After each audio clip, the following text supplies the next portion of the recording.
Now, Count on 2, live and local in the Low Country. This is News 2 at 6. Good evening, I'm Carolyn Murray. And I'm Brendan Clark. Tonight, a 4-year-old girl is safe back with her family. Yeah, Heidi Todd was found in Alabama last night. The suspect accused of kidnapping her from her home is now in jail. Thomas Lawton Evans, who goes by the name Lawton, was arrested in Mississippi last night following a brief chase with police. Yeah, we found out Evans no stranger to life behind bars. He has spent quite some time in and out of jail. We now want to go to News 2, Sophia Arizosa, live in North Charleston, outside the El Canyon Detention Center with more. Sophia, Evans was just released from prison earlier this month, and there is new information tonight regarding Heidi Todd's mother. That's exactly right. The FBI releasing this complaint that has details about that initial attack at the Todd family house on Tuesday. Investigators believe the attack happened between 8 a.m. and 8:30 after Heidi's mother was returning home from dropping 2 of her children off. She says she was entering the home when a male attacker came behind her with a knife. They now believe that that male attacker was Thomas Lawton Evans.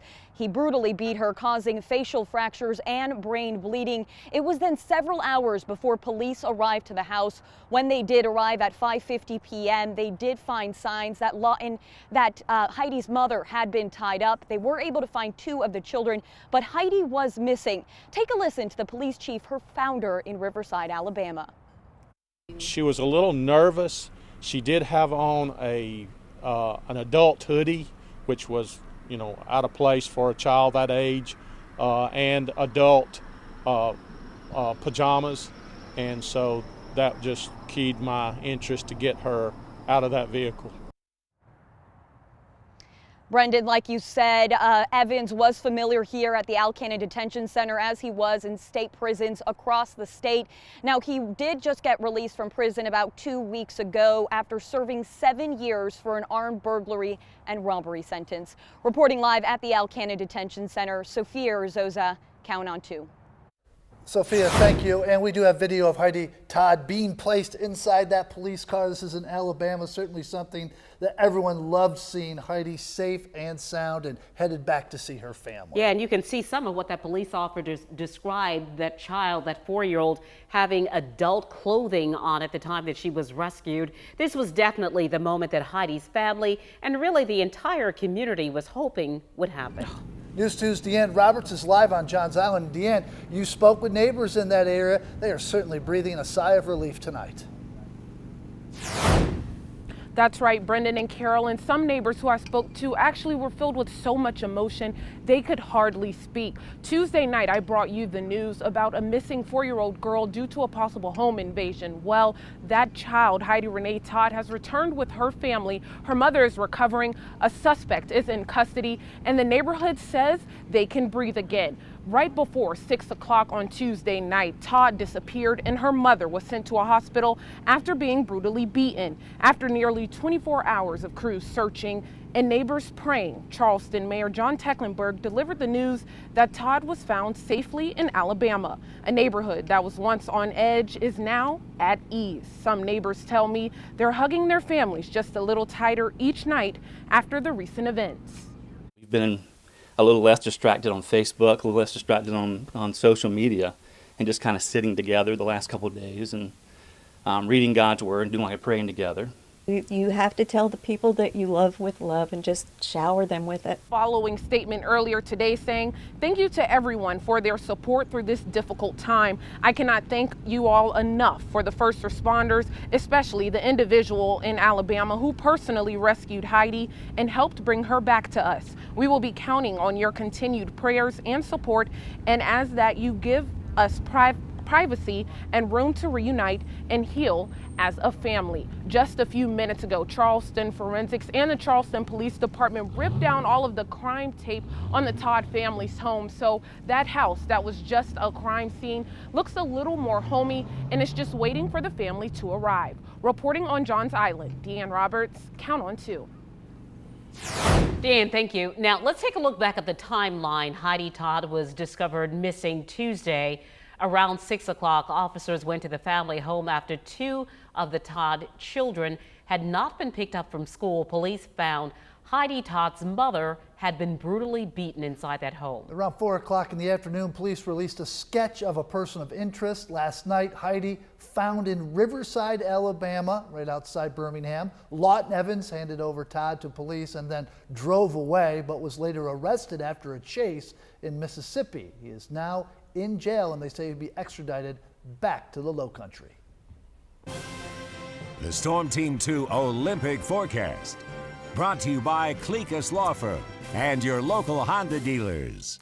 Off and running on a Friday with the folks at the Olympics getting ready for another big day. And as we look at the temperatures through the day on Friday, keep in mind they're 14 hours ahead of us. You can see 34 degrees just to the north of Phoenix Snow Park. Olympic Stadium 28 as we get into the afternoon and evening. And then once the sun goes down later on tonight, temperatures will be in the low 40s along the coast, but upper 20s just away from the coast. So these are pretty normal temperatures for this time of the year over at the Olympic Games. Rob, thank you. The search for answers continues as to why a gunman opened fire at a high school in Florida, killing 17 people and injuring more than a dozen. Today, the suspect, 19-year-old Nicholas Cruz, appeared in court. You see him here in that orange jumpsuit. He's charged with 17 counts of premeditated murder. Law enforcement officials say the FBI received 2 alleged threat reports about Cruz. There are still a lot of unanswered questions, though, as their investigation into this shooting continues.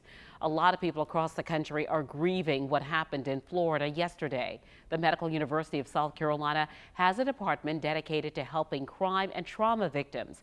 They say this type of tragedy has an effect on people even if they were not directly affected by it or related to it. Experts say you should look to your community for support, have open conversations with your family and friends, but don't let the tragedy dominate your life. So there has to be this delicate balance of giving a place for kids as well as adults to talk about what happened, and at the same time not let it be all that happens, so all pervasive.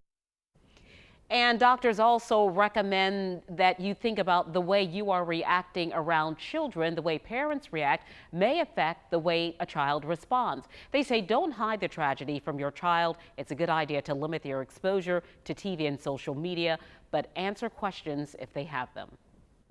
Security inside schools at Berkeley County School District have recently improved. Berkeley County reporter Raymond Owens explains how a training exercise will help keep students safe. District officials tell me they take a number of steps to try and make sure the schools in Berkeley County are as safe as possible. The American flag outside district headquarters flies at half-mast. The shooting really hit home.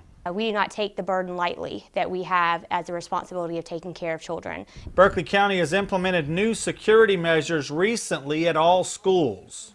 We obviously have SROs in our middle and high schools who are there to ensure student safety. We work closely with our municipalities, with our Berkeley County Sheriff's Office to ensure that we're in constant conversation and constantly connected about what's happening in the area that may pose any threats. In addition to those school resource officers, more recent security upgrades include...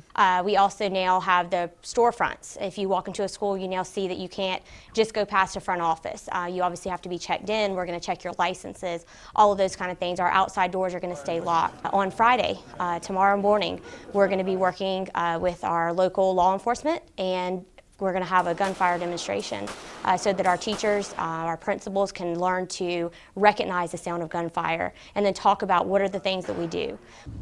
Well, the school district is holding that shooting demonstration tomorrow at Cane Bay High School. We'll be there and have more information for you on that tomorrow. In Monk's Corner, I'm Raymond Owens. Count on 2. Back in August, the South Carolina State Supreme Court ruled against the disassociated Diocese of South Carolina, which sued the Episcopal Church to keep its name and church properties. Now the diocese has petitioned the U.S. Supreme Court to attempt to overturn the state court's decision. News 2's Stetson Miller has more.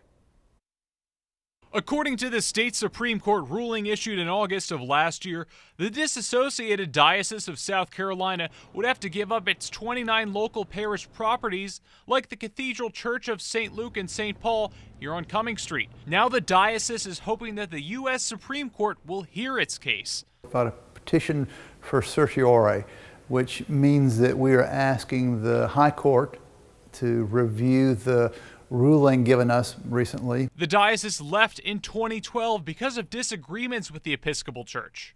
Canon Lewis said this is about state property laws and churches. Essential issue that we're trying to ask the court, and this is what's in our petition for cert, is whether or not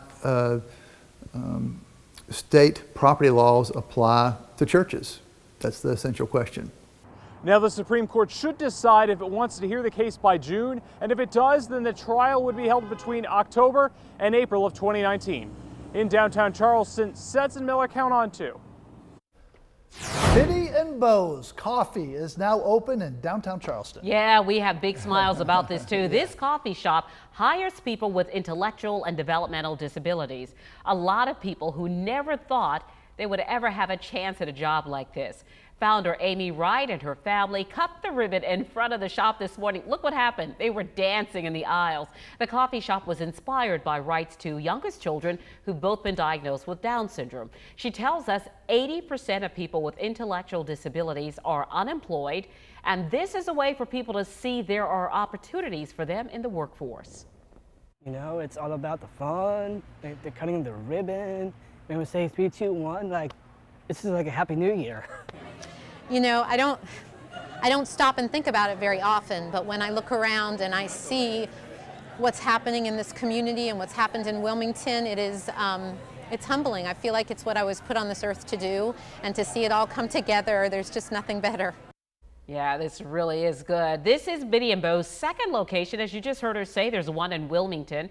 You can check it out on Church Street every day from 8 in the morning until 5 at night.